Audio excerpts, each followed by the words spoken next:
Just out of curiosity, since he's called Toothpick, is the squid called Floss? Damn it, that's good. Oh, it is not. Hey, look, listen, not Isaac, it's not real until it hits the table, so... I know, but I have like this whole backstory in my head with that name. Okay, fair enough. That I made. We can call her Floss, though.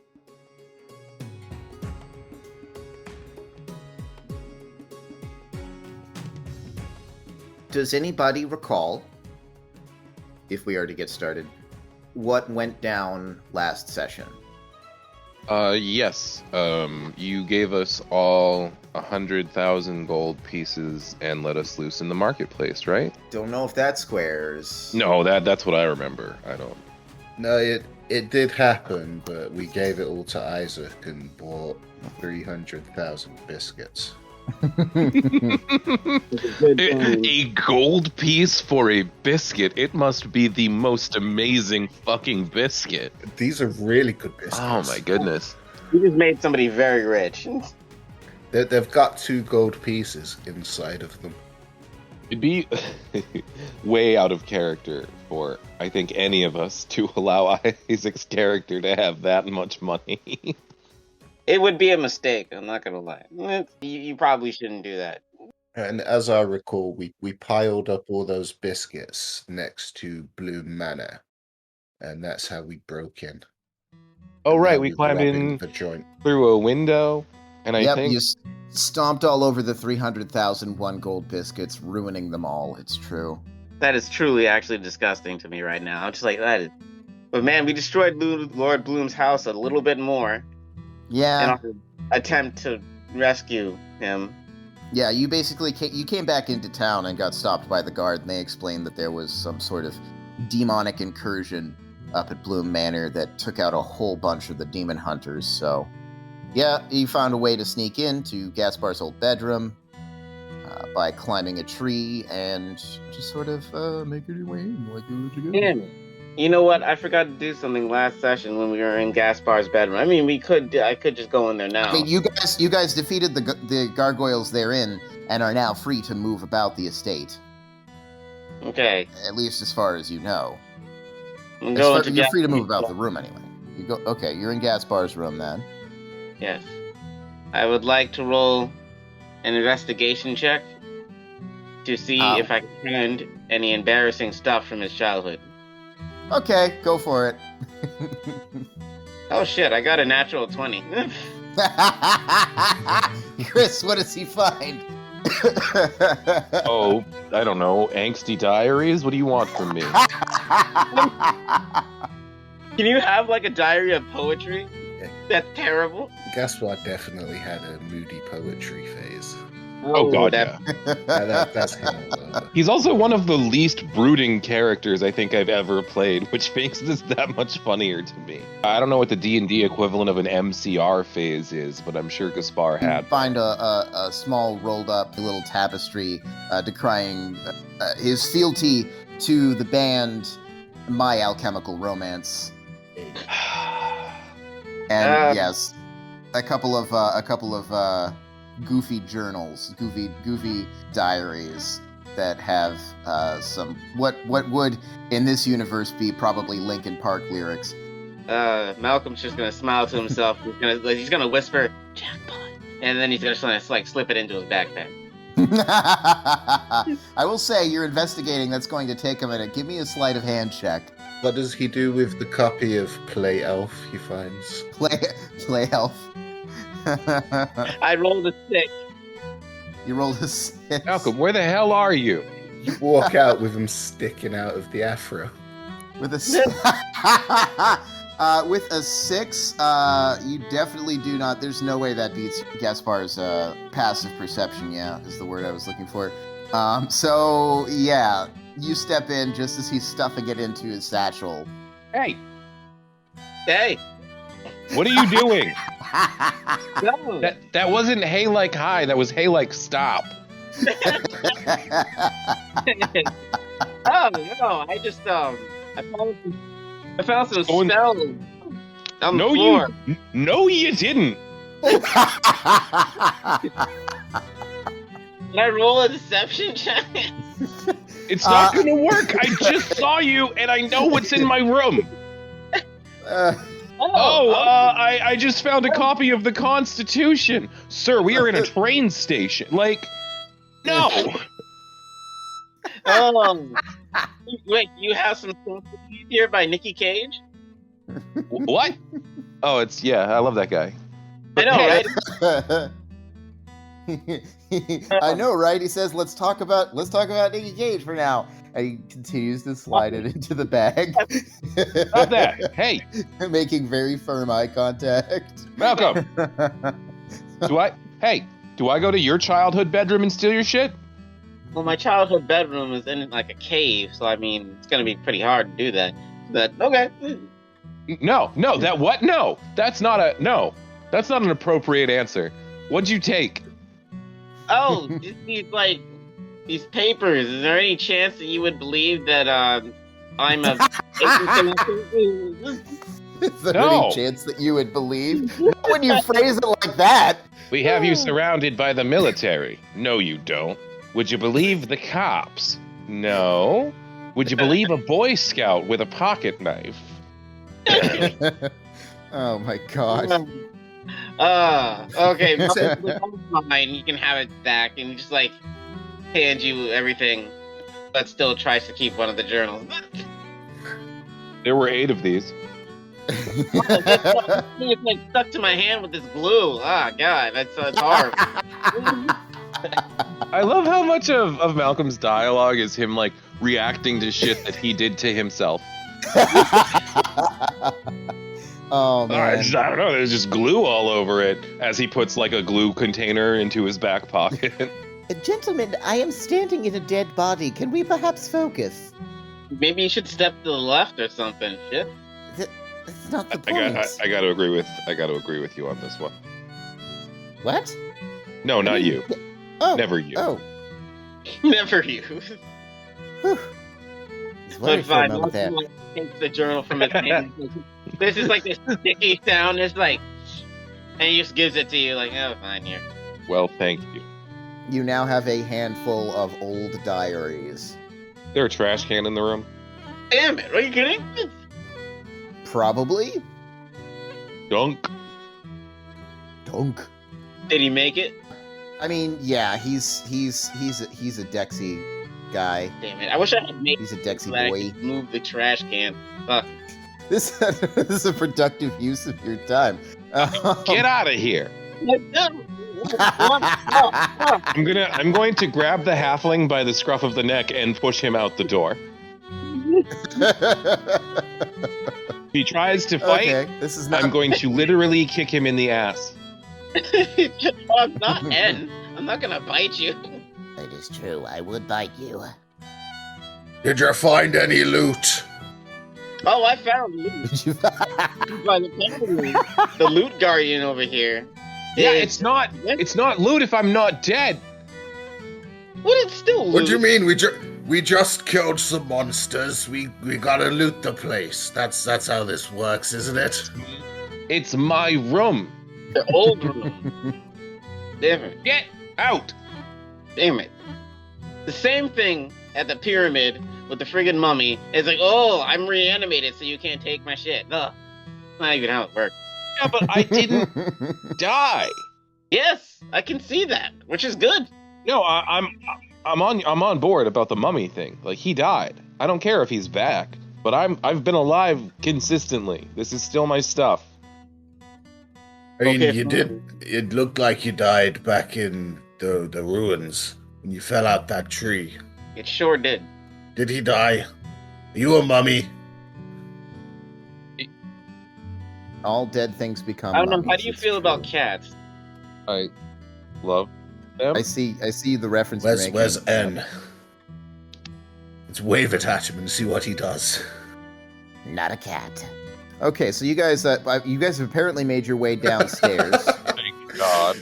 Can we say Vukro was investigating the doors while they were doing that? Sure. Which doors? We're actually going to go ahead and move you to... Yeah, you guys find more bodies sort of strewn about. It seems like there was an all-out battle down here. Fun on any of the bodies? You know. Is there Anything any what? fun on any of the bodies? No, we're taking stuff from the bodies, huh? Yeah. Well, it's almost like it's okay to loot stuff if they're dead. I did say that, didn't I? Good. You do guys find some gold and a few trinkets, like personal items, identifying features. Like there's like sort of like an in-universe equivalent of military dog tags kind of going on here. You do not find weaponry. They seem as though they have been raided. That's concerning. Last time I checked, demons didn't take things. I don't think that's true. Agreed. Really? I thought they were more like And kill everything and then, leave. So some demons can be animalistic, but others are Intellectual. quite intelligent, sort of like infernally intelligent in their aim is still destruction, but they can do things like think tactically. They're not all like a worm that was made to guard a seal. Some of them make worms to guard seals. But you're saying all their weaponry is gone? Yeah. What about like their armor and clothing? Clothing's still there. The armor seems like some of the armor seems to have been chucked off. You're not exactly certain what the rationale behind what armor was taken and what armor wasn't is, but I figured it out already. It's a demon that has a bunch of arms, so all the bracers are missing, but everybody still has their breastplates. I thought what I was thinking. that's exactly what it is. As you look up over the front door where the Bloom coat of arms once hung in a great tapestry, you realize it's gone, and you figure this armed demon probably got cold, so it wanted a coat. Anyway. Oh, Wait, my God. you saying two? God, thank you. Jesus. Thank you. Adam. Christ. That was a long way to go. Quick question. Anyway. Do you feel good about yourself right now? In a sort of guilty way. Stop that. Like in a vicious way. Get some help. You guys have the entire house before you. You said a coat of arms. Fucking hell. So we started at the top, right? We started like on one of the higher floors where I used to live. Yeah, it's really a two-story manor. It's a fairly small manor. So do you guys want to sneak, or do you guys want to make some noise and find out what's here? You guys have already been making noise. That is true. We did have that whole debate. You want to make some more noise? So right, but the value of sneaking at this point is that they don't know where in the house we are. They just know we're in the house. Or again, make more noise, draw them to us, go from there. Like set up an ambush? Yeah. Oh, you know what? We could use Lady Fitrian as bait. What? What? I don't want to be bait. I'm not bait. I'm a healer. Your voice is very loud and carries. We'll just get into an ideological argument with Lady Fitrian, and that will draw the demons. Can Vakro just listen at the doors? So you listen at the doors? Yeah. Okay, as you cast around, give me Yes. like a general perception check. General perception. Only an 11. You don't hear much of anything, but you can't tell how much of that is because there's nothing going on behind these doors, and how much of it because of the parties bickering behind you. Well, okay, you know this place, Gaspar. Where would people go if demons invaded the manor? I imagine there's a bunker in the basement or something to that effect, Adam. There is actually no basement on this land. Okay, is there a panic room? Something to that effect? My thought is that Volkrvars is trying to root out if there are any survivors. I figure we should find them first, because we spend too long dicking around in your room. They might, die. Yeah, Malcolm, they might. Well, if somebody hadn't stopped my excavation, would have been fun. No. You don't excavate. Jesus Christ, there are 3 of them now. As far as you know, there isn't like a dedicated bunker. Lord Bloom actually didn't spend too much time at his estate until his waning elder years, relatively recently. And to your knowledge, he's never been attacked at home, so you don't know how much that's been a thing that he's had to worry about over the years. However, you do know that there are protections on his study, which is to say his private library area, which is sort of in the northwestern... I'm so bad at this. The upper left-hand side. Fuck. Yeah, that's northwest. Good job. Okay. Yeah, so maybe we should check out the study. One, because there are those magical protections on it. So anybody who is lasting against the demons might have ended up there for the extra protection. But two, because that's where all the information is about the demons. You think that's what they were after? Maybe the demons? No, I doubt that. This feels personal. Let's just try and find his dad. You get how genealogy works, right? Like, you know that there's... You know what? Never mind. I don't know what that word means. I don't know if I do either. Was that upper floor or this floor? The study is on the ground floor, where you guys are. Oh, okay. Good. So let's go there. Let's try this door. The door latch does indeed open under your grasp. Does it squeak? No. I would say that Lord Bloom keeps up appearances. Damn, it would be something creepy. Doesn't let his, if it's all quiet in here, and then like the door is just like squeaking. It's like a haunted house. The door doesn't squeak, but Vukro will go as he opens it. We're a long ways away from keeping it quiet so they don't know where you are in the house. All right, so there's a wide open room beyond with the fireplace in the north. The walls are aligned with bookshelves, and the center of the room is dominated by a large table with cushy chairs around it. The table is stacked with books, some of which are, sitting in single book stacks, and others are, some of which are open on the table. Various bookmarks sort of like strewn throughout. They seem to have been caught in the middle of a research session. Also, very much of note to you, Vokravars, is that there is an expired hobgoblin wearing two Skeps colors off to the left. Oh, I hate it when hobgoblins go past their due date. Oh no. It isn't his lady friend, is it? Yeah, Vukro will run in, lean down, sort of feel his pulse. Zerkadog, is that you? Can you hear me? Jeez, give me a medicine check. I didn't even think of that. That's a good point. Can I do medicine untrained? For the purposes of finding a pulse, I will say yes. For the purposes of diagnosing advanced cancer, probably not. Well, if you go on WebMD, everything's cancer, so as long as you... I've got a like 19, blast, and he'll just have to live with the cancer. Jesus. Battlefield. Oh my god, they were roommates?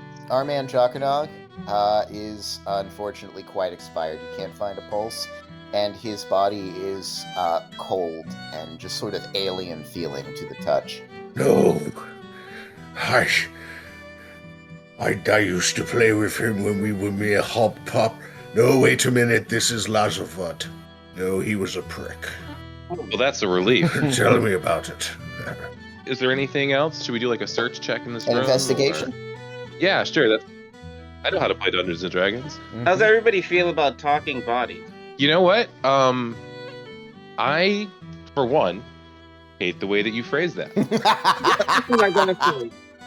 Talking dead bodies. Yes. There we go. Yeah. I mean, usually I'd be fine with it, but as I said, that guy was a massive prick.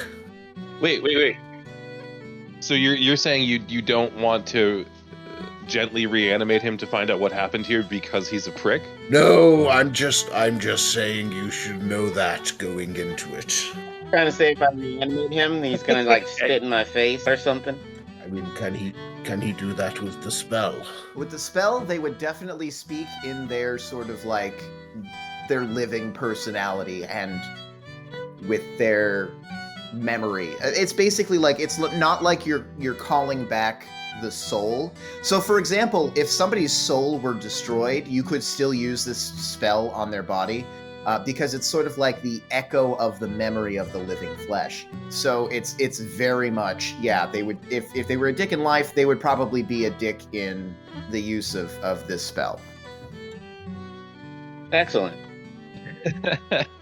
Then I would like to cast it to see if we can learn anything from this thing that kind of looks like those what are they? Those like little trolls dolls that have the really wild hair. Oh yeah, treasure trolls. Treasure trolls. Yeah. Yes, that's what that looks like. I hate how accurate that is. Let's see. Can I? Is there like a ritual cast for Speak with Dead? There really should be. That It's seems- such a that seems spooky very- occult kind of vibe. Speak with animals apparently is but just not because I have no idea what you guys are talking about. What's ritual casting? So ritual casting means that you can cast it without using a spell slot, but by taking a much longer time to cast it is essentially what it is. It's a feature that wizards especially have, and some other classes have as well. Classes and subclasses. It's pretty cool. I think that's a very cool deal. Yeah, wizards that really makes go. Magic Yeah. like a lot more usable. I was trying to get one of my friends into D&D 3.5, and he wanted to be a magic user, but Spell slots not. can be off-putting, especially at lower levels. that's part of the reason I've never really played a magic user. I was like, oh, so I'm effective 7 times a day max? Cool. Well, And it's, cantrips are better in 5e than they are in 3.5. Cantrips Very, are very, very true. Yeah, Cool so cantrips. Mhm. Me too, bud. So, and I'm not even a magic user. so I don't think you can ritual cast it, I'm afraid. Mm. But you can. Spell slots that bitch. I mean, the thing is, he's a warlock. He has extremely limited spell slots, and Well, you gots to do what you gots to do. I learned that from Futurama. I know, Mhm. but I only have like one spell slot left. Oh. Sucks to suck, I guess. I'm assuming that this Mhm. is the study. yeah, this is the private study. Yes. So should we investigate first? See if maybe there's like a trap door or a secret room or some shit. Before we, oh yeah, I like that idea. Yeah, let's investigate first and come back to this idea. I'm all for the investigating, and I will absolutely partake in that. But it is my impression that Gaspars would know if there was a secret thing in this room. As far as you know, there is no secret thing in this room. So I will advise the party of that, but still, it can't hurt to look. Like, they're like, oh, let's find the secret room. And I'm like, there shouldn't be one here. But we'll check. So why don't you go ahead and give me a full-on investigation check then? Is that going to be like a group? And would this include like looking around for general clues as well? Yes, yeah, general investigation for the room. You're not certain what you're looking for yet, but you know that you're looking for it. Oh, 21. So you got a 21 on your investigation. My investigation is +0. So. If this was an archaeology site, I would give you a proficiency, but But as we're trying to instruct Malcolm, it isn't archaeology for a couple of 100 years. It's just stealing up until then. I love that for a halfling too, though. Like he's super into archaeology, but you know his line for what is and is not grave robbing is a lot sooner than everyone else's. Like, oh, it's grave robbing. They're not dead. Yeah, but everyone dies eventually. when you grow up with Mhm. Kender just as much as you grow up with hobbits. Absolutely. Um, That is exactly where I was. Which I'm not gonna lie, Malcolm gives off solid Kender vibes. Yeah. So, Vukrivars, Mhm. as you are... actually, what was everybody's roles? I mean, I see Vukrivars' role. Oh, yeah, you got 21 as well. Hold on, I Yeah. forgot to roll. Okay. I got a 5. You start slinking back towards the door to see if you can sneak away and fish those diaries out of the trash bin in Gaspar's room. But you get caught immediately. Oh, just checking out this wall painting here. It's All right, Vukrivars. As you are checking around, sort of like just doing a glance over all the surfaces, you do see a few droplets of blood that are just sort of off by themselves, sort of in the northern part of the room, and they seem to be trailing towards the fireplace. And I shouldn't have led with what Vukrivars is seeing, because I was going to mention that Gaspar, as you're looking, you kind of cast your eyes over the table, and you see that the principal amount of the open books that are on the table are to do with gargoyles. Interesting. Mm-hmm. And then, Vokravar's thing happens. I really should have ended on that note instead of... I wouldn't worry too much about it. It's all happening simultaneously anyway. So, interesting. All right, I will mention that it seems like they're mostly dealing with gargoyles, but don't necessarily get how that ties into the broader. Isaac, Malcolm will remember that prior to leaving, he had a conversation with Lord Bloom regarding the demon that you are hunting. Oh, right.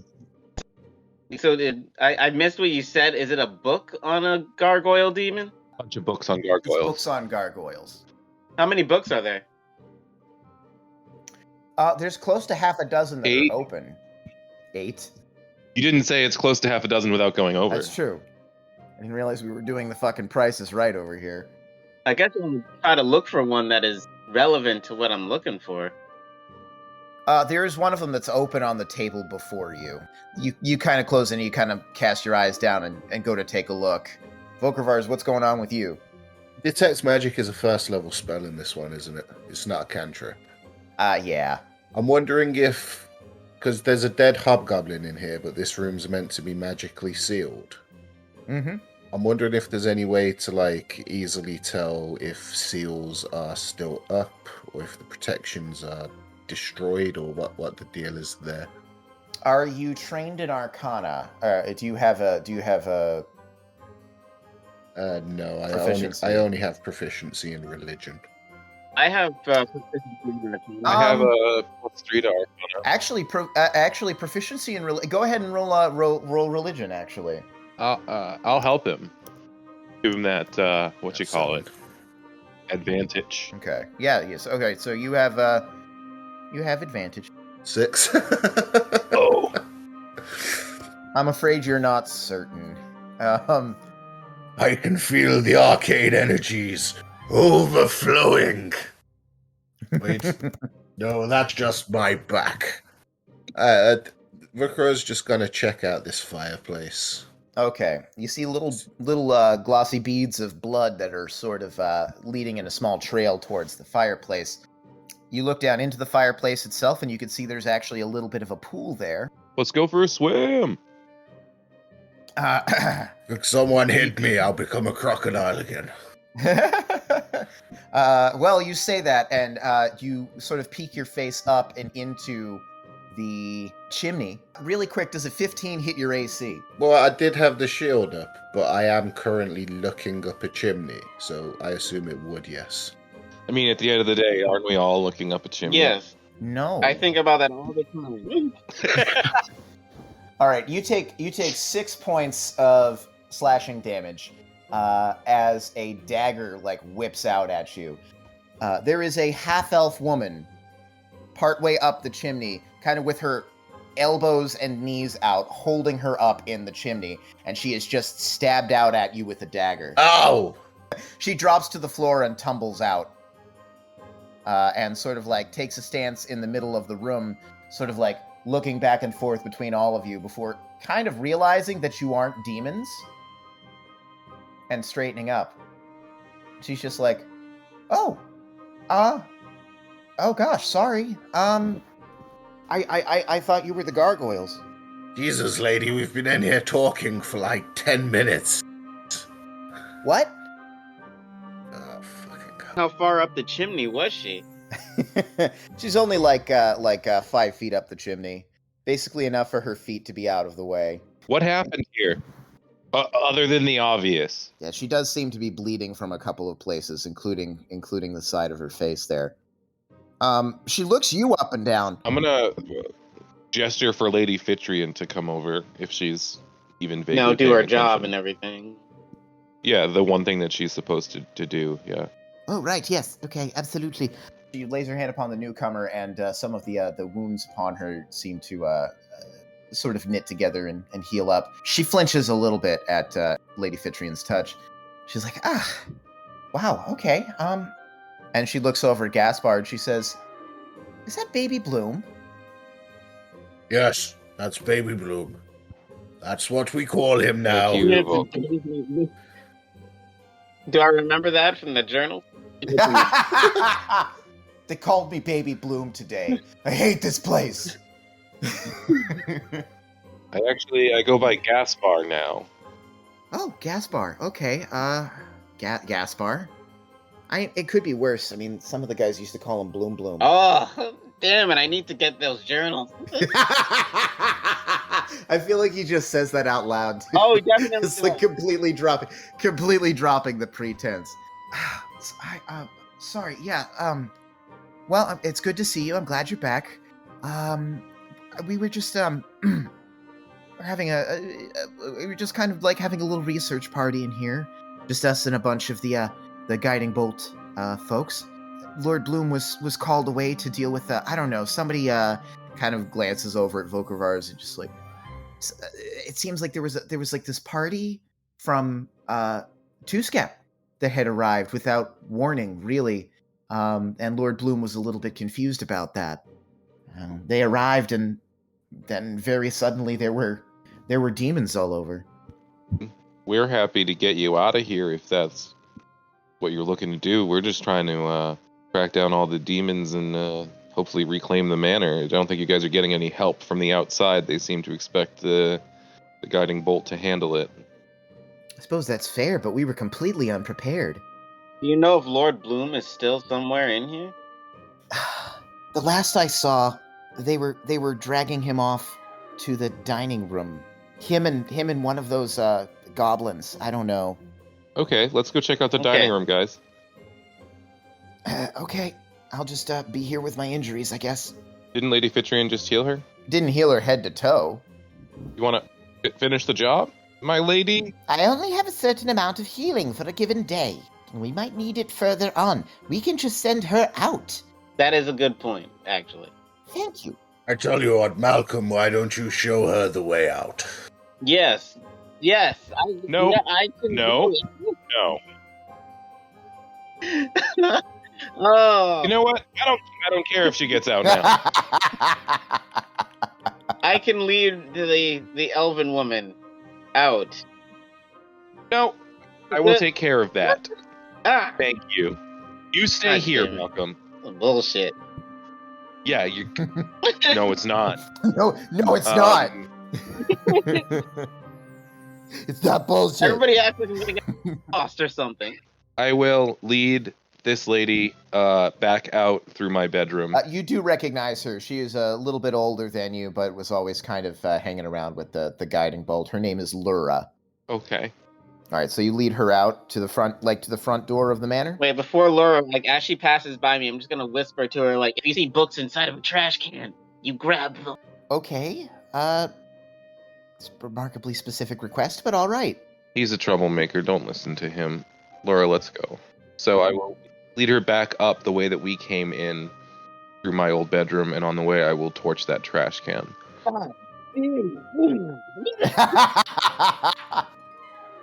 So are those the books that he? Oh! We're starting fires. Great. You were always starting fires. That stuff was a treasure trove. I'm sorry, man, I tried. It's okay. I appreciate it. This is a session titled "Let's All Violate Gaspar's It's not like Privacy." I assumed the elven woman was his girlfriend or something. That would have been hilarious. He was very adamant that he should be the one to take her back to his bedroom. He did. He did. So up in the bedroom, so you present her with the open window and the tree limb beyond. Mm-hmm. So what are you going to do? We're going to hopefully clear the manor of demonic presence and maybe find my great-grandfather. Are you sure you don't want to? You don't want to wait for, I don't know, backup or whatever? What backup's coming? Well, I guess that's a good point. I think most of the agents are out of the city at this point. I don't know when they will be back. I don't know. I guess I don't know. I guess I just think of you as like some kid running around. Seems a little bit weird that it should all be up to you. No offense, of course. Mm-hmm. I've said too much. I have every faith in you, Gaspar. Thank you for shaking my confidence. Please get down the tree safely.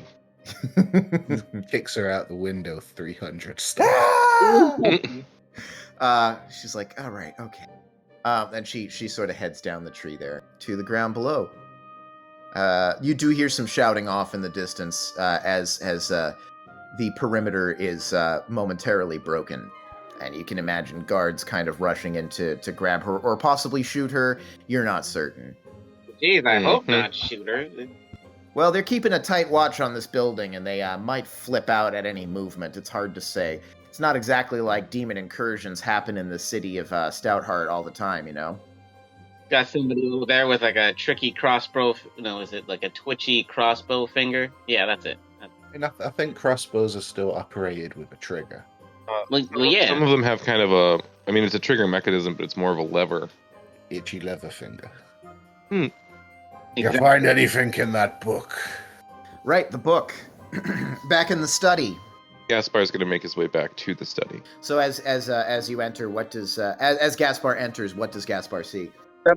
Probably Malcolm with his staff glowing, just like looking over the book, also muttering to himself like, fucking gold mine, man. Yeah, so the book in question has the title Watchers on High. And it seems to be about gargoyles, mostly in their capacity as an artistic fixture, a design, and like the cultural history and implications of them. There's a section towards the beginning, and this is an old book. Looking around, this might be one of the older books in the place. There is a section on identifying gargoyles that are in fact living and are not statues, and also the fiendish connection. Some gargoyles are, in a manner of speaking, earth elementals of a sort, and others are fiendish in nature, and they are tied to one of the 8 archdemons. No, I was just saying, this would have been very useful earlier. Well, you definitely recall piquing Lord Bloom's interest with your talk about the Smile and Stone. And he did promise you access to his libraries upon completion of your quest to defeat the snake demon. So you're reading down, and it actually starts talking about this archdemon, the Lord of Gargoyles. Deception, illusion, being known variously as Froz Urbaloo, Sokash, the Grinning Gargoyle, and it indicates in the oldest texts known to Arcana, the Smile and Stone. Gotcha. I am so ready. Gaslight, Gatekeep, Gargoyle Boss. Now this is, we're talking about an archdemon here, so it's, that's a little above your pay grade. Archdemons are basically only separated from being gods in terms of terminology. In name only are they not gods. They are extremely powerful. More more cosmic forces than individuals, really. So do they not have like a actual body? Or They do. They definitely do. There is no way that an archdemon is outside of my pay grade. This is a family company. I'm not getting paid. So what did you say his name was actually? He said Barazabab or something?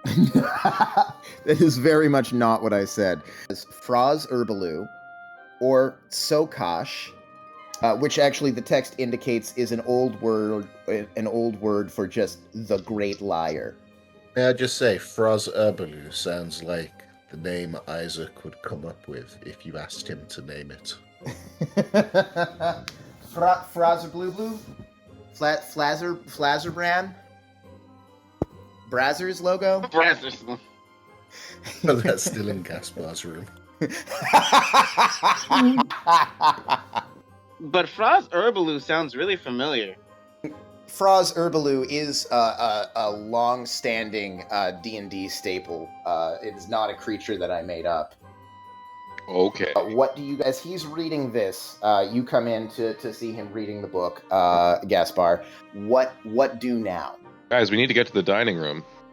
Oh, yes. Malcolm just closes the book dramatically. Yes. Yes. I imagine that book's going in your satchel. I'm not going to stop him. I didn't know. I didn't know if I'm allowed to take it. I'm not going to stop you. Then I shall slide it into my book bag.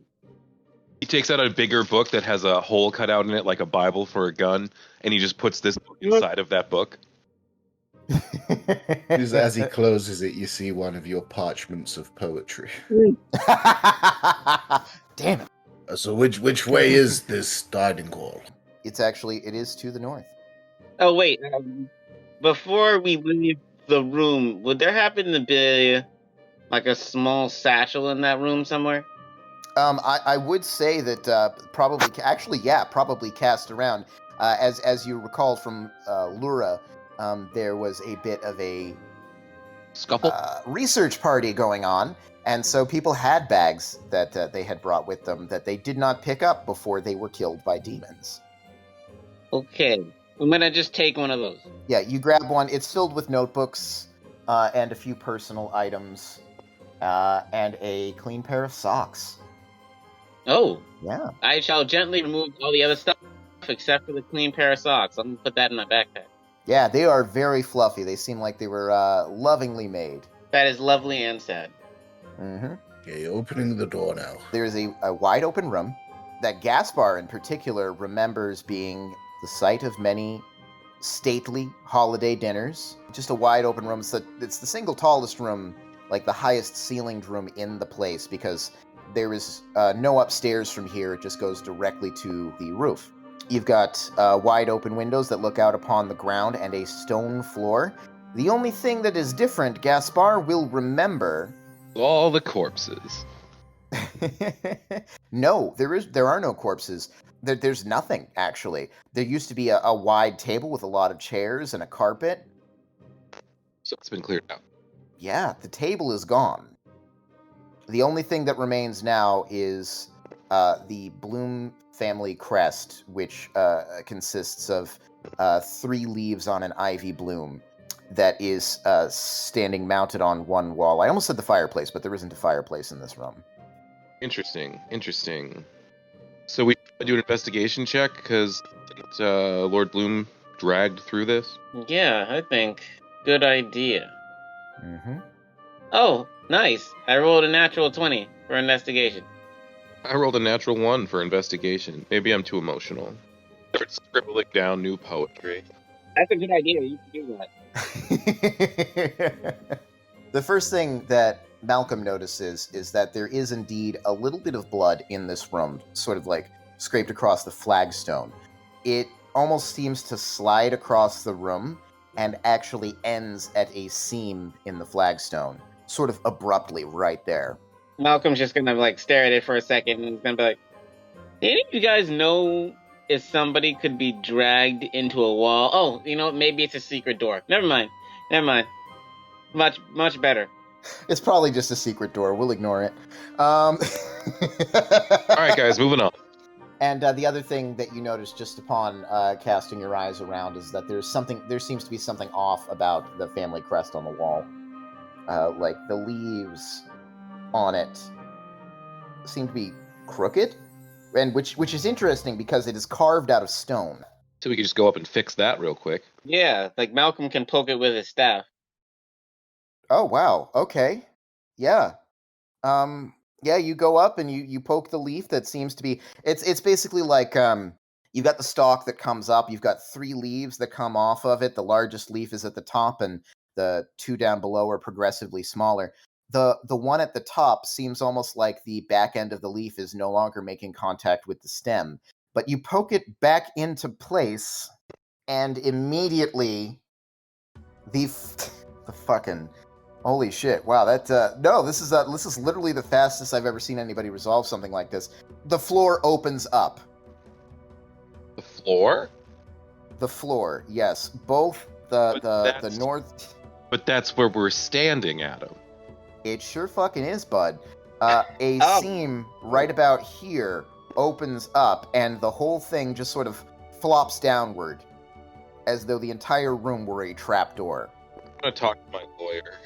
God damn, you inspired this man way too much. And you guys drop into darkness. Okay. As we're falling, you just hear Malcolm say, "Secret tunnel." Secret tunnel. Oh, holy crap. I was expecting a lot more dithering in that room, and I'm not sure why. Given that I We've didn't... dithered in every fucking room. It could be. Oh, that's funny. Literally, we used my bedroom as a pastor to get into this house and spent probably half an hour in there.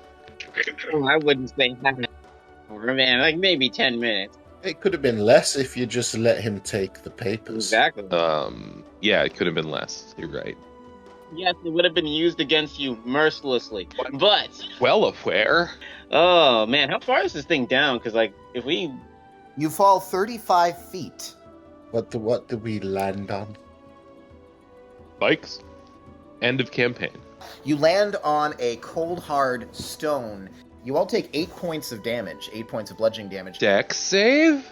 35 feet is kind of a long way to expect you to be able to cut that with how you fall. Disagree entirely. Here's my plan. I'm going to grab Devulkrivars while we're falling, put him between me and the ground. Okay, roll a strength saving throw. Strength. Yeah, you're grabbing Volkrivars in midair and positioning him under you. Yeah, but he's weightless. We're falling. I don't know if it works like that exactly. Listen, I've been watching a lot of Stargate, so I think I know what I'm talking about. I have been on a diet lately. Hey, roll a dexterity. Roll a dexterity saving throw. But why grab Volkervars? Grab Lady Fitrin. Because wait. Volkrivars likes it, that's why. Oh yes, One, that if is he right. hits more damage, he's happy. And two, I only got a 7, so it's probably not happening. And three, Yeah. Lady Fitrian's armored, so like it'd be worse for me if I failed. Volkrivars, Gaspar has chosen a weird time to give you a hug. Vukrivaz will hug him back and reposition him so that he's between Bukro and the ground. All right.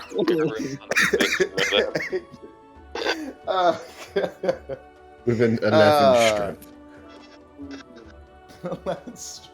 Oh boy. There let's goes my see. fucking thanks. I'll say go ahead and shave 2 hit points off Volkrivars. I imagine yeah, that gets transferred to me. Nah, he just used you as a shield. It's still the same. I'm going to give you the same amount. It's fine. So everybody takes 8, Volkrivars takes 6.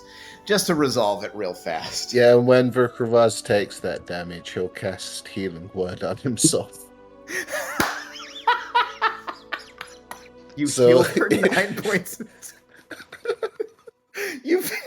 You fell 35 feet and ended off with more hit points than you started with. I don't really know what happened there. I seem to have landed on you, Gaspar. Really felt kind of on purpose. I mean, we were falling, something grabbed me, I didn't know what was going on. We'll buy that for now. Okay. You guys clamber to your feet. You realize you're in a craggy, crenellated room down beneath the earth. It's cold and it's earthy. Dark flagstone underneath you. The walls seem to be covered with these reliefs of grinning, evil-looking faces. Huh, well, that's a relief. Oh, that was good. It's quite brightly lit for a moment, but you hear like sort of like a ka-chunk above you as the floor doors, the trap door that was the entire dining room sort of like clacks back into place, leaving you sort of stranded under the ground.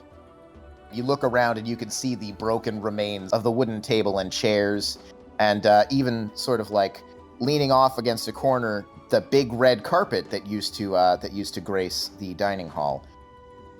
There's also a couple of bodies, 2 goblins and a hobgoblin, just sort of like laying around. But they're never going to want to come here again after they hear of this. Maybe they'll come to visit their friends' graves. Oh, no, we'll be taking them back. Mm. Oh. They'll be burned in the morning sun. It Uh. helps move it along, or something like that. I don't really pay attention to the religious stuff the goblins do. To the north, there is a short flight of stone steps leading to a door, and there is another door to the south. Is the trail of blood present? And is that going a particular way? There is no trail of blood. There is a puddle of blood.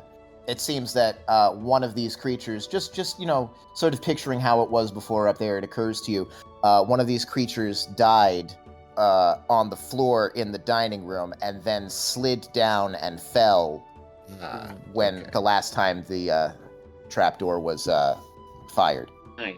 Why would you have this in your like dining room? Like you pull the lever and you're right there and you're gonna fall with them. Like you're supposed to make it so that you watch them fall. You know? I don't know. I had some complaints about this trap design. Every pyramid and temple I go into, it's all like, who does this guy's work? This is very strange. Is it not? Some sort of dungeon or oubliette underneath? Far underneath the famed Bloom Estates? I'm sorry. What did you call that last thing? An oubliette? Yes. What is that? Like a tea room? Like what? Adam, I'm playing this game for escapism, so can we please not play in a universe where the French still exist? That's I can second that. An oubliette is a place where you throw prisoners that you are particularly upset with. Say that they've maligned your father at an important social gathering or something along those lines. Not speaking from experience, of course, God, sister. Just fucking worse. No, it's I feel like it's very common. It's very common. Maybe among fucking sociopaths. This demonic vibes, like maybe this was the manor was built over this to prevent it from being used by someone else. But then why have a trap door that throws you into it then? Just in case? Just in case. What? You want to terrify your party guests and you step outside the room and you ask somebody to, hey, can you pull that leaf up out of that thing that right there? Yes. You're trying to figure out the logic behind Lord Bloom's house layout. We don't have enough time for that. That's a good point. Topic for later. Okay. If we find the old bastard, we can ask him. How's that? So that sounds like a great idea. Adam, you mentioned like faces on the walls. What's the deal there? Well, you take a closer look, and they do seem to be wide, grinning gargoyle-esque faces with the sort of like elemental, long, pointed ears and horns on the head, and just like this cruel, wicked grin twisted across them. Definitely not human, but like stylized gargoyle faces. No two of them are quite the same. That book that I had mentioned how to tell which gargoyles were alive or not, right? It's true. How exactly would I do that in practice? If you want to take some time to really sit down and read that book, then you will be able to tell on a successful investigation check. How long is that? Because I don't think. Oh, we don't have enough time for that. I don't think we want to spend that time in this room. You probably would want to take like 10 minutes to do that. Oh, okay. Yeah, not enough time for that. So we can probably move on, and then when we get through all this, I'm probably going to need that skill later on. So I will hold on to this book and make sure to read it when we have a break. Okay, can we see what these stairs are leading to? Yes, there is a door at the top of the stairs. Oh, okay. A door to the north and a door to the south. They were just a set of stairs going somewhere. You know, torture dungeons don't really have this many random doors. And well, you check the one to the south, I'll check the one to the north. We'll go through whichever seems more appropriate, I guess. Okay. Sounds good. Okay, so the one to the north is a little bit more ornate. The one to the south is very all-purpose, kind of like just like a straight up and down door. There is a rather complex-looking lock upon the northern door. The southern door does not seem to have any such device. Why don't we check the unlocked door first? I like that idea. It probably has the key to this one anyway. Makes sense. All right, door to the south. We trying it? Are there any obvious, like, signs of anything behind it? Noises, light, etc.? Yeah, anybody who pleases can make a Doorknob. a perception check at the door. I'll perceive. I don't like to do that in real life, but I'll do it in the game. I got a 7. Well, you got a 14. Listening really closely, you can hear what sounds like a roiling, bubbling sound, and the occasional sizzle. Maybe there's a song. I'm gonna be mad if I get in there and they're cooking my grandfather. That's good. Adam frantically crosses things out in his notebook. It's not even the demons cooking him, it's just the envoys from Tuska. Listen, it's you or us. I just figured it was gonna be a while before we were rescued. No, we just thought we'd jump right to the cannibalism. Oh, really? All of that? No, you son of a bitch, the bubbling sound. Does Gaspar want to take the door, or does he want Vukra to take it? Open it, I should say. I'll open it. You'll open it? Okay, cool. All right, Gaspar opens the door. It lurches open. Beyond, you find a very wide room, close to 100 feet wide, only about 40 feet across. There is a long pit that goes down the center of the room the long way. The walls are lit up a sort of orangey yellow, and the pit... I swear to it's a hellmouth. The pit is filled with lava. There is on the other side, you can see a door that is set in the wall over a thin lip of floor. The pit is about 10 feet across, and there is sort of like a low... There's like I don't want to say like a wall exactly, but it's more like there's a chunk of ceiling that falls across directly over the pit, meaning that there is only about 5 feet of clearance between the ceiling and the pit in that area. That explains the bubbling and hissing sound. Mm-hmm. Do we want to look around, or is what you're describing all of basically in a large empty chamber otherwise? I mean, that's what you see initially. It's your call if you want to do like an investigation. Can we just do like a really quick recon of this room, and if there's nothing super interesting, move on to the ornate locked door at the other end? There's a door on the other side of the pit. Yeah, there is a door on the other side of the pit, so there is a way through. It's just over the lava. So here's my thinking. If Lord Bloom was dragged down here, unless he had the key and was willing to open the door, they probably went this way because the door is open? Thoughts? Most likely. I'm not calling you guys hoes. I was interested in your take. That's lava right there, right? Yes, sir. So that's fire damage. Would lava be considered earth? I mean, it is an avatar. Talking about mold earth? Yeah, it's stone or dirt or stone, but I guess lava's molten stone, but... Well, the thing is that it's not solid, so I can't imagine the same mechanism working precisely the same way. But it's made out of the same material. Yeah, but it's like the difference between carving ice and carving water. That's a good point. But it's more solid water. Yeah, lava's more any- solid. Isaac, do you have any spells that create water or create cold? Anything like that? Well, actually, no. It's a necrotic damage spell that just happens to have a cold name. But we are standing on stone right now. Maybe I can mold this earth into a bridge. You absolutely should be able to do that. I was just going to say we could, if you had any kind of cold or water, like do you have like create water or anything like that? I do not, no. Jesus Christ. I have firebolt. Yeah, shoot that down into the lava. Let's see what happens. I'm kidding. Please don't do that. Oh, alright, I think you have to click it. Because that's my idea to get across here. I could at least mold the earth to make like a Like, I don't think I can make a full ass bridge, but I think I can make like a half bridge, and then we could like jump from that half bridge. All right, you want to extend it into a bridge beyond this? Yes. The ceiling drops down low in this area, just basically like directly over the pit. So yeah, if you want to raise it to just above the level of the lava, I mean that makes sense. Because then we would actually have clearance to jump, right? I would say you would have to make a dexterity or rather an acrobatics check. But yeah, so you basically use your mold earth to push out a 5-foot square of stone right here. Okay, can I use mold earth again to make another square? If you have, that's at will for you? It is. Yeah. I don't see any reason why not.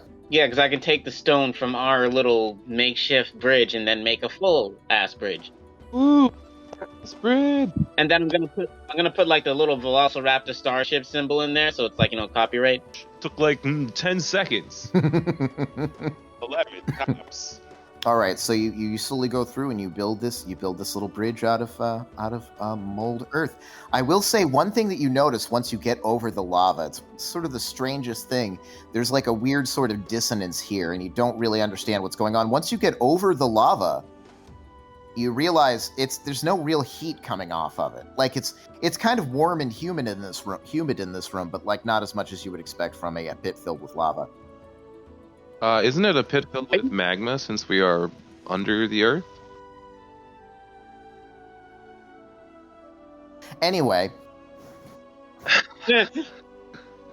So mean to me. You trying to tell me this magma, is an illusion? One way to find out. Gaspar will push Malcolm into the lava. No, I'm just kidding. Damn. Toothpick. Fire resistant. I am not. Yeah, I don't know if that's the best use of your dinosaur friend. Most likely not right now, no. Yeah. The lava, which is really magma, which is really potentially not magma. Could I do an Arcana check? Yeah. You can do an Arcana check. Yeah, I got a 6. I don't know why I can't roll now. Yeah, it might be an illusion. Might be an illusion, yeah. You don't know much. The problem is you don't know a whole lot about magma. And you skip that day in thermodynamics. Right. But yeah, you guys scamper across to the 5-foot sort of ledge on the other side of the room. I guess so. Where there is a door. We'll do a perception check on the door to check for traps, signs of previous entry, locks, etc. Give me a perception. Also, a tied weight above the door that falls on us if we open it, or something wacky like that. We just keep every time we open a door, we fall into a new sub basement. Wait a second, that's fucking brilliant. Isn't it? That is actually pretty Still brilliant. Can't roll. So my perception check resulted in an 11. It's hard to tell if anybody's been through here before just by looking at the door. You don't really seem to detect any traps or anything, and it does not seem to be locked. Not immediately, no. Doesn't seem like there's really a space for a lock. Let's crack this bitch open. Okay. Does Gaspar just crack it open? Yeah, he does. Okay. All right, Gaspar. Unless you want it to. No. Verkrill was going to knock. But if you're just going for it, then go for it.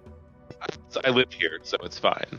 It opens up into another wide chamber. Well, this is probably it's 25 by 25, just about, with alcoves towards the end that sort of curve out of sight. Seems to be a big, weirdly empty chamber. Very echoey as the door kind of like opens so widely that it knocks into the wall on the other side. Oh, this looks like a boss room. You're standing outside of the door looking in at the moment. Lady Fitcherin, would you like to step in first? Very well, if none of you are sufficiently brave. Oh, shit. Did she just... Yeah, and you just said that. God. She's Damn kind it. of like looking at you appraisingly like, is he gonna say something? Is he gonna... No, let it. I don't mind going No, first. I don't know what... I was literally taken aback. Malcolm is just so surprised. He's like, oh, fuck. All right, so what did you say, Chris? Oh, I don't know. Very well. Okay, but does Lady Fitrian actually go into the room? Yeah, after looking at your face for a moment to see if you're going to say anything, Lady Fitrian just sort of like, and she does indeed step into the room, where she immediately falls through the floor and disappears from sight. You hear her scream and go like, ah! Wait, seriously? Yeah, the floor appears to be an illusion. Damn. You can't make this. You can't make this shit up. You did. You made this shit up. I didn't make up what you guys did. That's fair. She was unpleasant. After the party is done laughing, Adam,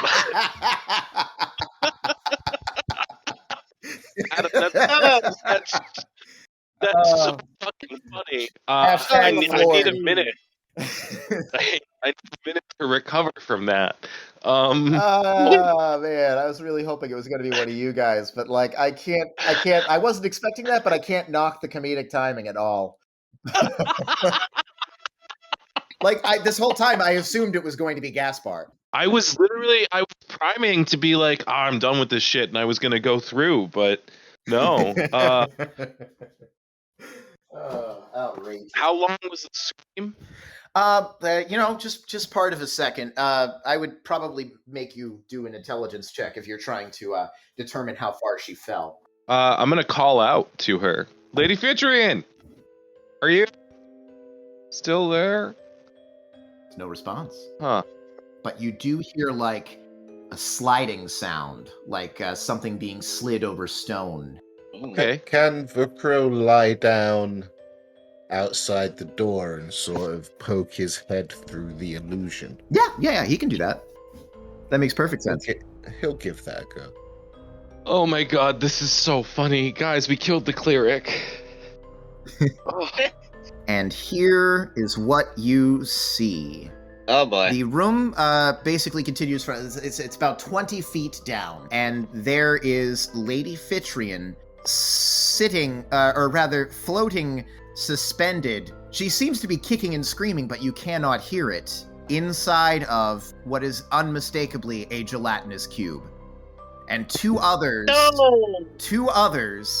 are sort of slothing around, heading towards the door, seemingly in reaction to Gaspar's call out.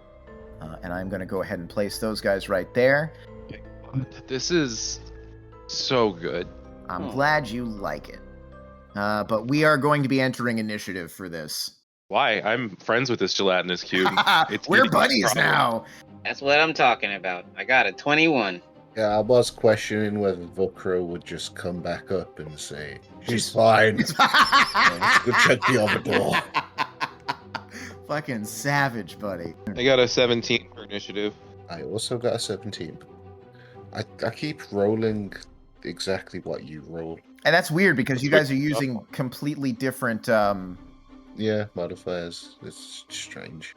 I don't know how effective I'm going to be against a gelatinous cube with a piercing weapon. Hard to say. Here's what I do know. I've got options. You said there's 3 cubes total? 3 cubes total, yes. One of them directly underneath the door, the other one's kind of heading your way slowly. Okay, I'm going to cast a spell. Okay, important to note, you do if the spell requires that you have line of sight on these creatures, it's not going to be able to fly because you can't see through the illusion. I'm also assuming that, when you said that Vokavars was considering just saying she's fine, he did not and actually gave an appraisal of the situation. That was my assumption as well. I could be wrong. I mean, he probably does spend too long thinking about it. One turn passes, she takes a bunch of acid damage. Yeah, but he will say, something's eating her.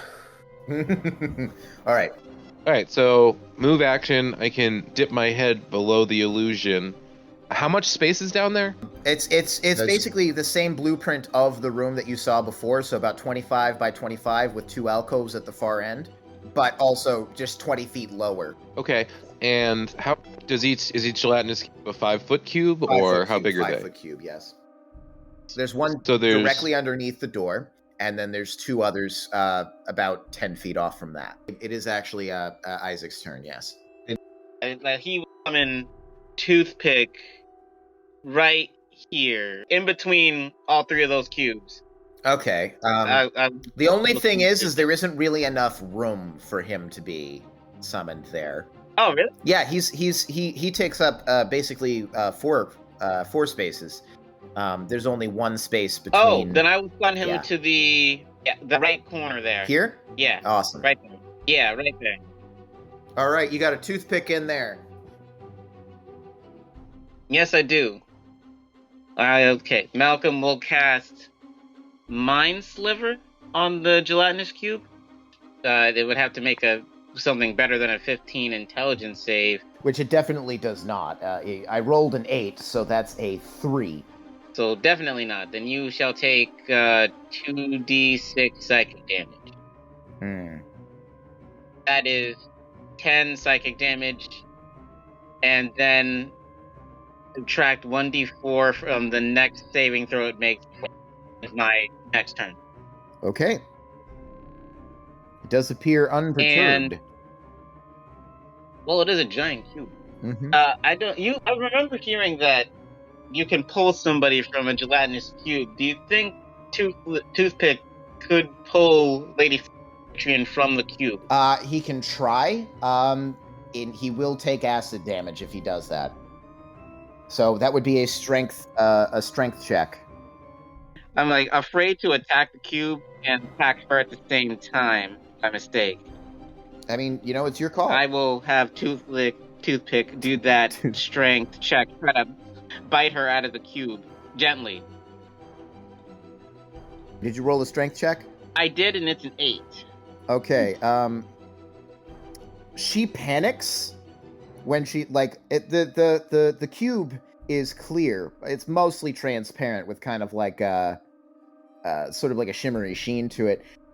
As Toothpick looms over and sort of opens his mouth wide to maybe grab her by the leg and pull her out, he plunges his face into the cube, and she quickly just yanks her limbs out of reach of him. So he fails because she panicked. And it's a dinosaur.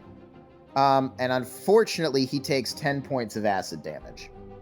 And that will do it for my turn. All right. Gaspar's turn. It's going to be a little bit difficult because Malcolm is actively sticking his head under the illusion.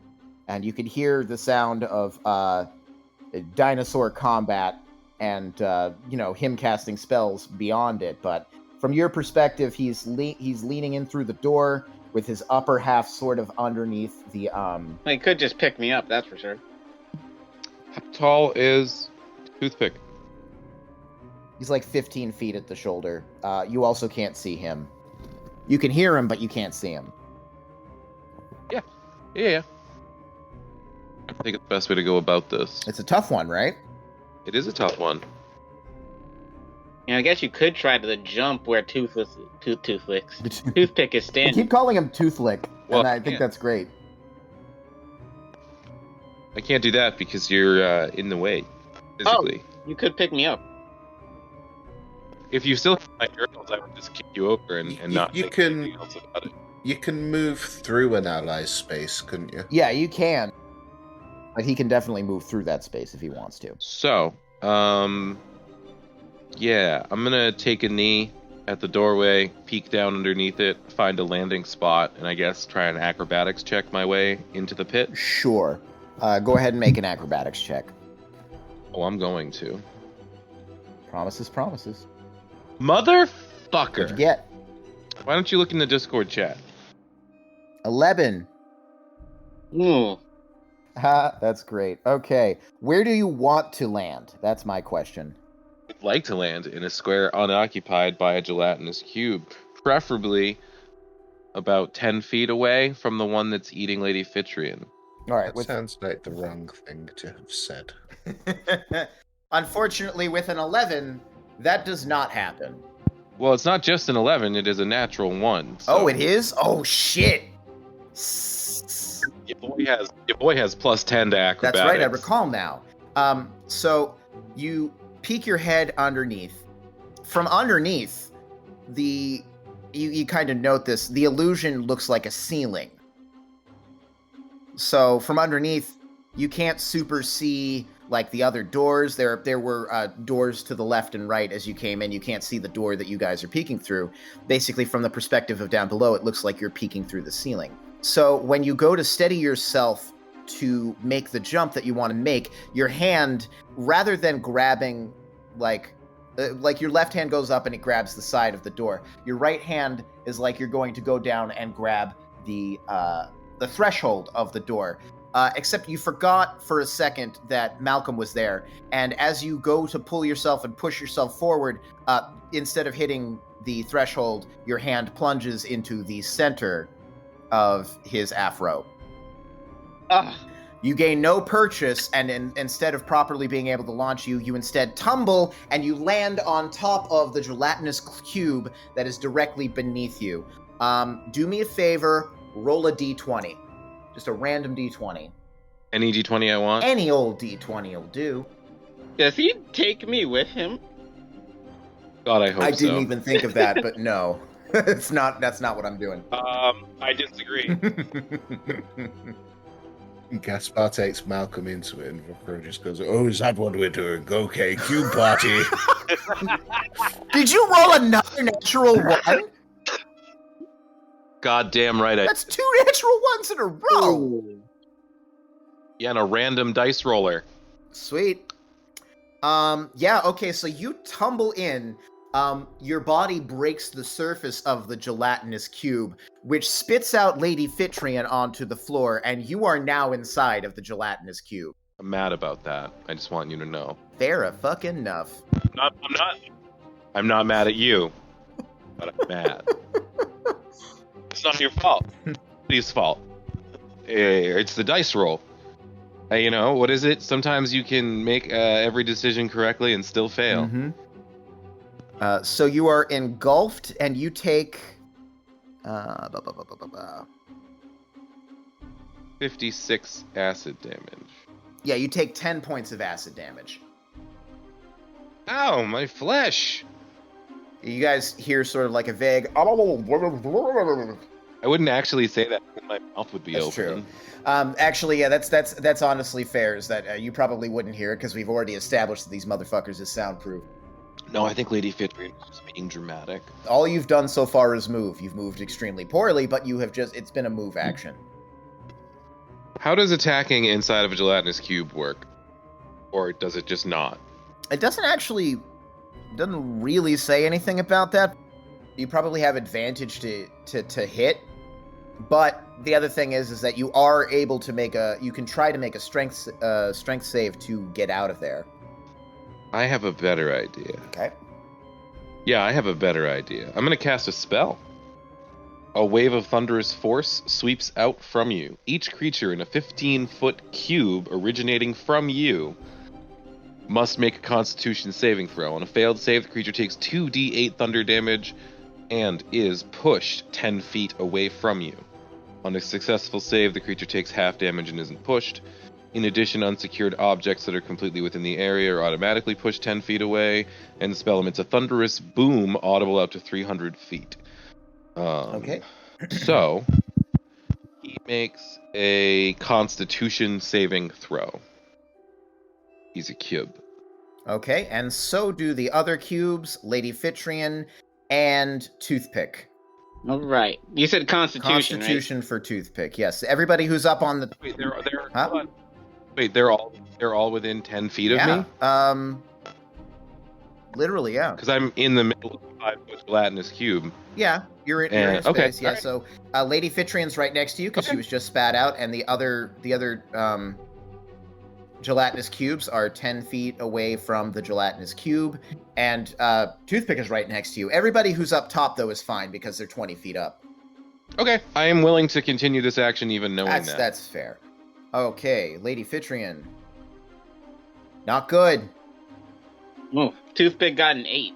All right, so 2 of the gelatinous cube... what was the DC again? Just want to double check. 14? All right, yeah, so the 2 gelatinous cubes down below, they deal with it just fine. Lady Fitrian, and the cube that you are in, which this is very silly to my eyes, they get pushed 15 feet, was it? Mm-hmm. All right, so Lady Fitrian goes tumbling end over end to the far end of the room, where she kind of like hits the wall. It's actually Ooh, yeah. like low-key cracking some of the mortar. The gelatinous cube goes very Hold nearly on, with her. wait. Lady Fitrian falls down the hole into a gelatinous cube. I fall down right after her. She gets spat out. I explode the cube from the inside. She gets thrown against a wall. The cube gets thrown against her. Not quite. The cube is still 5 feet away Okay. from her. But almost. It was almost that momentary perfection, yes. Oh my god. This is getting a little cartoonish. It really... There's like cartoon sound effects going like whoop, whoop, whoop, whoop, whoop, whoop. So I rolled a grand total of 4 ones in a row. So my 2d8 damage is 2, which means the ones that pass their save take 1 damage each. Lady Fitrian and the cube that I was in each take 2 damage. That's okay, because I imagine the damage wasn't super the point. It was not. It actually worked out exactly the way I wanted it to, with the exception of Lady Fitrian and Toothpick. Yeah, did Toothpick make his save? He did. He got 8. Yeah, but unfortunately, he's close enough to the wall so he takes 2 points of damage, and he gets sort of slammed into the wall, but he doesn't beyond that he doesn't move from his actual space. Okay, anything else?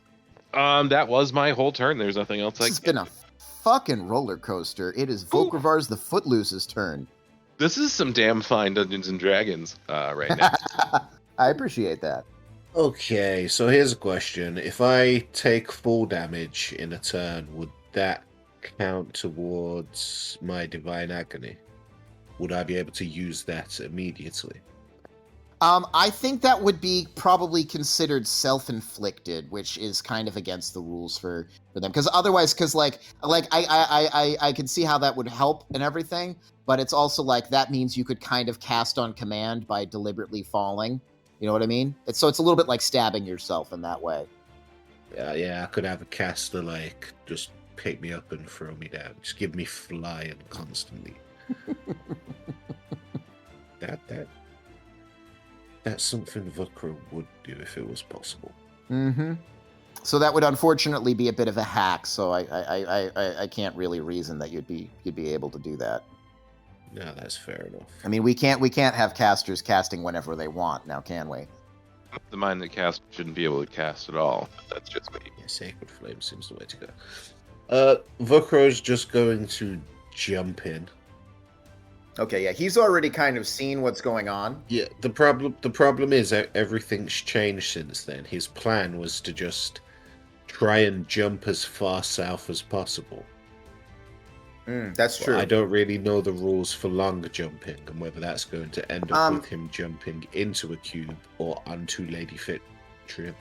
Okay, so if all you're trying to do is jump as far as you can, we can, if you want, make that into a strength check instead of an acrobatics check. So your choice, strength or acrobatics, and depending on what you roll, if his goal is to jump as far as possible without realizing what's underneath him, I'll give it like an incremental kind of save sort of thing.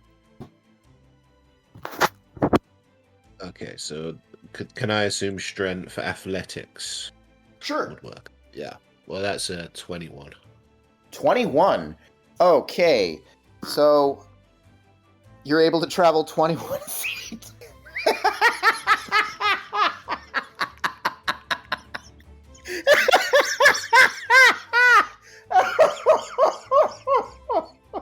You travel 20 feet. 20 feet. And you land on a gelatinous cube.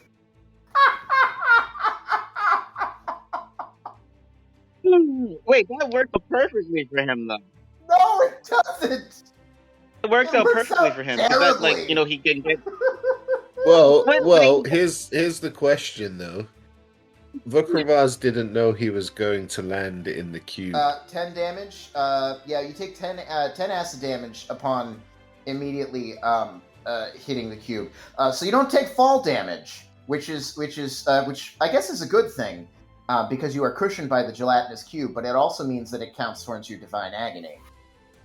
Okay, and there's a reliquarium spell Uh-huh.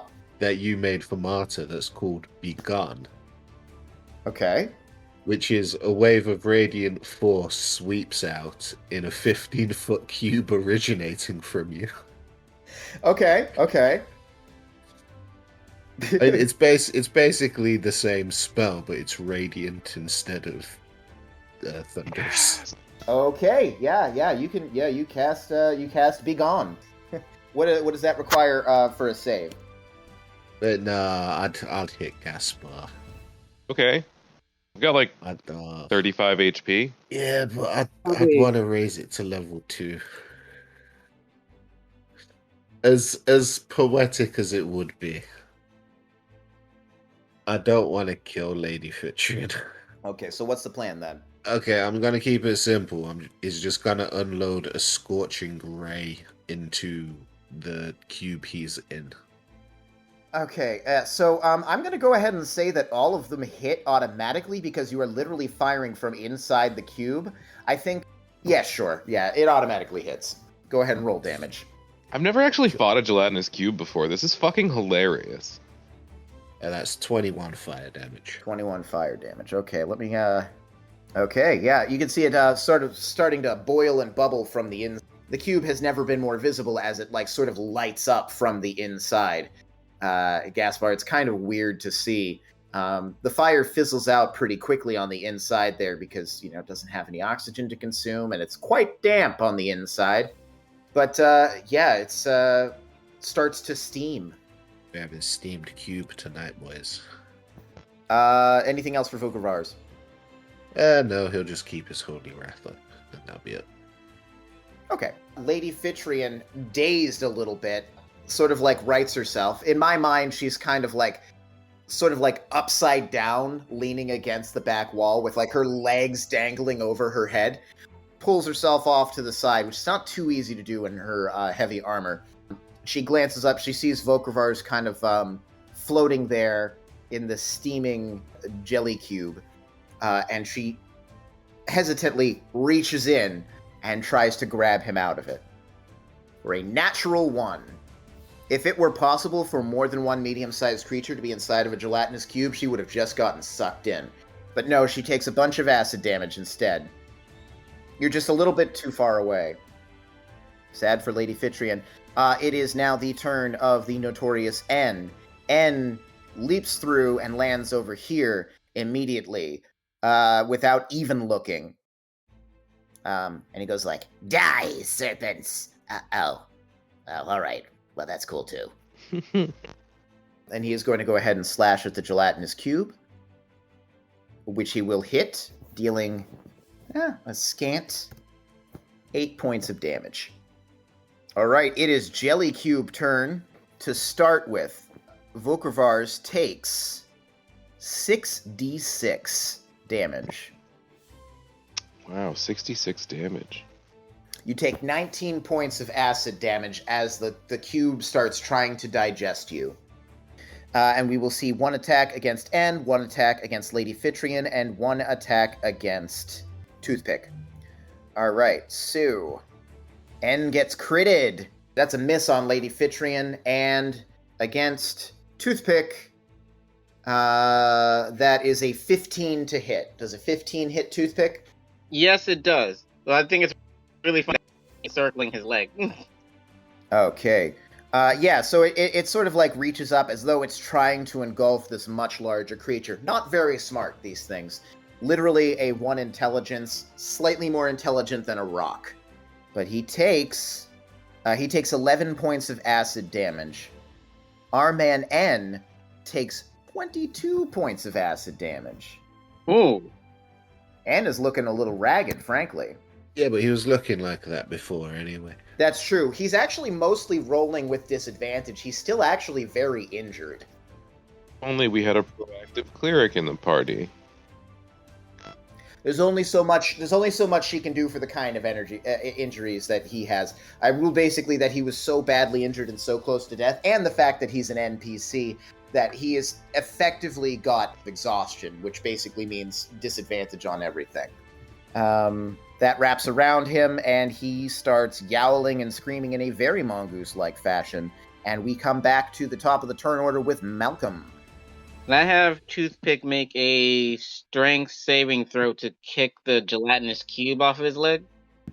Yeah, no, it's not grappling him. It basically just, like, tried to pull on him as though trying to pull him towards the center. He's far too big, though. It was more like he got slapped by a noodly appendage. Yeah, he's not grappled or anything. Then I shall have him. If Toothpick were to help me get down, could they stretch his neck to where the door is and lift me down? He could get fairly close. He could get to within 5 feet of it, I think. So you would just have to do a little jump. I wouldn't even make you roll for. And I would like to. Yeah, I will say. Then I will stay up here. Isaac, you've got to let me know. Will you stay or will you go? That's a good question. I will stay, and then I will have Toothpick make a claw attack at the gelatinous cube that is right next to him. Go for it. Sorry, that was a lot of thinking in one amount of time. Let me just roll that up for you real quick. And that is a 15 to hit. Absolutely hits. These things have incredibly low ACs. And that is 12 fire damage. All right, takes 12 fire damage. Spicy. Very spicy.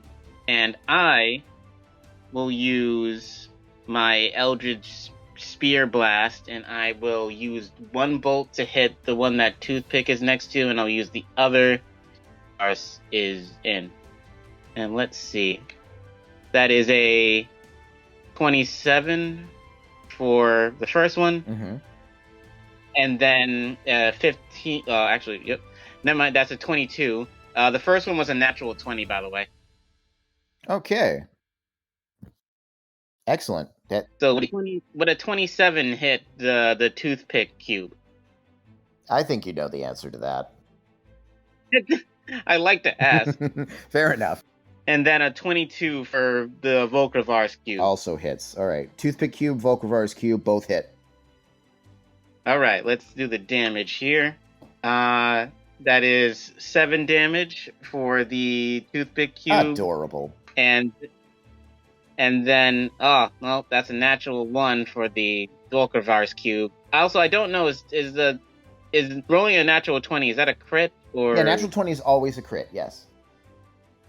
Okay, so how does that affect my 7 damage? So did you roll any differently for that damage? Did you roll extra dice, or did you just do a regular roll? I just did a regular roll. So you would want to do another roll. Roll the damage again, and we'll add it. Basically, you roll twice as many damage dice. That's the thing. Oh, okay. That is another 7, so that'd be 14 damage. 14 damage. All right, he is looking a little ragged at this point. And that'll be it for my turn. Excellent turn. We are back to what a turn! What a round it's been. Gaspar turn. I am currently free of gelatinous cube. Yes, you are free of gelatinous cube. You are kind of sitting off on your own 20 feet directly below the doorway that you just sort of jumped through. Can I use my turn to pull a flask of oil from my pack and spray or squirt it over one of the cubes? So I would say pulling it from your pack is an interaction, so it's a big old bowl of nothing. But what's the effect of this oil? It is going to be flammable next turn when I light the cube on fire. Okay, cool. Yes, absolutely you can.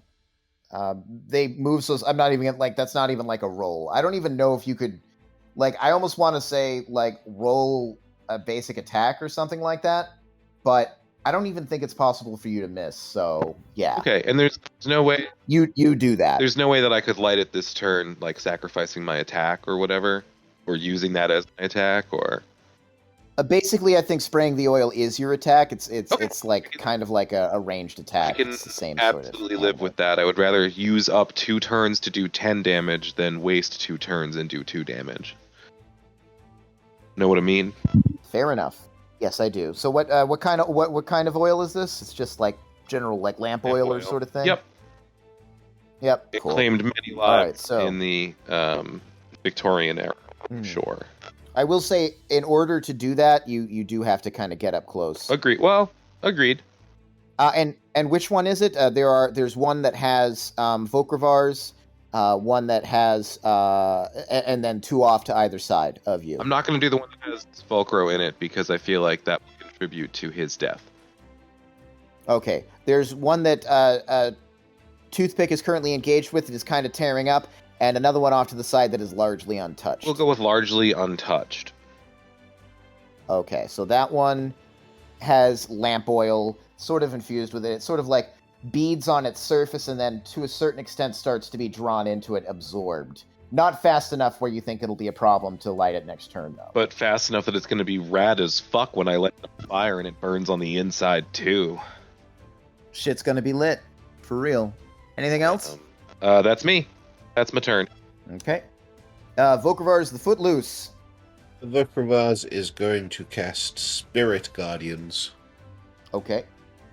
They're going to regard him with some confusion as he sort of waves at them from within a gelatinous cube. It's like you're slowly rotating upside down as it happens. It's like the opening in Thor Ragnarok. Yeah. Where he's spinning Yes. around. I'll be with you in a second. All I'm not right. doing it, I swear. This thing just spins around on its own. Mhm. Wait, what am I saying there? I can't even breathe in here. Yep. Okay, so your hobgoblin ancestors Yes. are flying around you, and do they immediately do damage? I assume that No. your allies It's around on- you. Yeah. It's on the creature's turns. Okay, and your allies around you, I assume, are considered exempt from harm. Yeah. I can designate any number of creatures to be unaffected. Do you designate Lady Fitrian as an ally? I do not designate her as an ally, but I do designate her to be unaffected. Okay, fair enough. She's not an ally, she's an acquaintance. A workplace proximity associate. Damn. Ooh, shit. Damn. Fuck.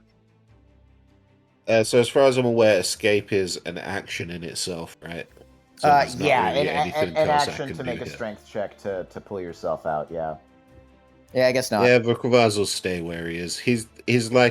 This is like a damage battery, Yeah. You should get one as a pet. which he wants, he needs. Hmm. Oh god, if I could have one of these traveling with me. Keep it. No, dude, seriously? Yeah. Get an aquarium and put it on a wagon and just dip in whenever you need a little juice. The question is, at what point that becomes self-imposed, which is against the rules, and at what point the gelatinous cube is considered an ally. What do you mean, self-imposed? Oh, right, gotcha. Never mind. Yeah, you can't just stab yourself and get the goodies. Well, what if like it was like one of my beasts and it just kept on attacking him or something? Well, not attacking him, but like hugging him because it liked him or something. It needs to be violent. Difficult to say. It's tough territory. I'm not going to lie about that. Lady Fitrian reaches in again to try and pull you out and takes 9 points of acid damage and does not succeed in pulling you out because she was 1 shy of the DC. It's literally 2 gelatinous cubes and a comedy of errors. Like, It's absolute. It's great. It's garbage. I love it. it is absolute garbage. All right, dodging pseudopods. N tacks around to the opposite side of the creature of the gelatinous cube that you have just poured oil on, Gaspar. and makes his attack and is no longer making it a disadvantage because he is flanking with you. Woo! Nevertheless, it's a 6. Sorry, it's I beg your pardon. It is an 11, all told, which is a hit. Woo! He deals 9 points of slashing. We need to go to a pet store and get some mongoose treats for when he does well in combat. Don't patronize me. Oh, I'm going to. You're adorable and you're angry. I don't know. It feels right. It's a thing. Okay, Gelatinous Cube's turn. What is he taking? What are they taking for Spirit Guardian damage? So they need to make wisdom saves. The DC is 16. It actually is possible for them to make that, so... That's messed up. Nope, and nope. That is a 2, a 7, and an 8 on the die, and they have negatives. So, yep. So in whatever order you rolled them, there are 40. They take 14, 19, and 13 respectively. They are all looking ragged. And that's the Spirit Guardian's done. Actually, this one right here, in the upper right, as the hobgoblin, the glowing hobgoblin forms, slash through it. It actually sort of like decomposes on the spot and starts to widen out into a puddle on the ground in front of you. And it is dead. Actually, the same for this one, come to that. You are suddenly once again reunited with the concept of oxygen as the acidic protoplasm flows off of you. I would like to do something where he's like out of breath, but he's got a +5 to his con. Yep. So I don't think he even noticed that he couldn't breathe. He might have a little bit of a disadvantage on that because I pictured that when he swan dived from the fucking ceiling into the gelatinous cube, he was like war crying the whole time. But yeah. No, he was completely deadpan silent. Like this is just another day at the office. Well, here's a question though. Do I take damage from it before it dies? You do. You take 21 points of damage. I calculated that and I forgot to mention it. I also forgot that this one is going to be attacking at Gaspar. What? But I've been so nice to them. I gave him my oil and everything. Does an 18 hit your AC? Oh, definitely. All right, you take 12 points of acid damage. Ow, my face. And it is back at the top of the round with Malcolm Sharptooth's turn. All right. I'm going to hit the remaining one with a firebolt. You want the firebolt? Okay, great. Go for it. I got a 15 to hit. 15 absolutely hits. 14 fire damage. All right, so it takes 28 points of fire damage as the oil upon it immediately erupts. And if it could scream, it would have just died screaming. But instead, the protoplasm spreads out once again, almost like an ice cube melting in fast motion. Except this ice cube is on fire. Figure that out. And you guys are at the bottom of this pit with gross acidic protoplasm on the floor, and everything sort of like fades to a silence. I'm actually still at the top of the doorway here. Yeah, you're still at the top of the doorway with the bubbling lava at your back. Bubbling magma! Nice. And I think that's probably a good place to end it. Oh my god, that was so good. Muklavaz will use the last of that damage to cast a 4th level Cure Wounds on himself. Excellent! If Lady Fitrian is conscious, I would love to be healed because your boy's at 13 HP. Excellent. Yeah, she is. She will go ahead and drop a... Yeah, she'll do a level 3. Alright, so you regain 20 hit points. Thank you, Lady Alrighty. Fitrian. Sorry about the whole cube thing. You are welcome, good sir. Ooh. Malcolm's gonna wave at her with like respect in his like face. He's all like gonna do the finger guns like nice. Oh, sorry. I thought you were okay. Yeah. Yeah, that's where we'll end it though.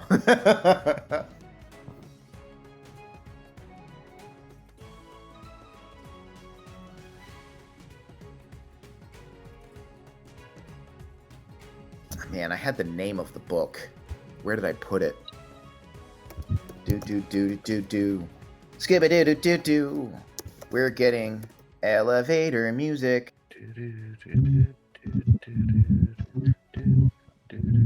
All right, so